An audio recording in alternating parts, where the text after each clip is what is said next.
Praise the lord. ఈరోజు దేవుని వాగ్దానము. Today's God promise. ఆశీర్వాదమునకు వారసులవుటకు మీరు పిలువబడితిరి. 1 పేతురు 3:9.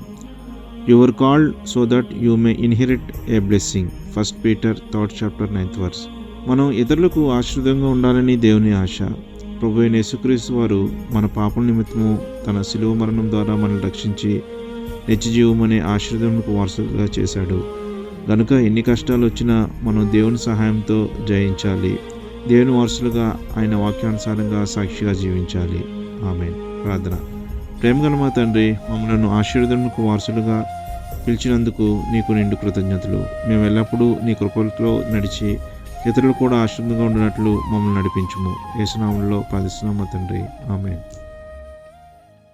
Have a blessed day. God be with you. Please subscribe, like and share. Thank you.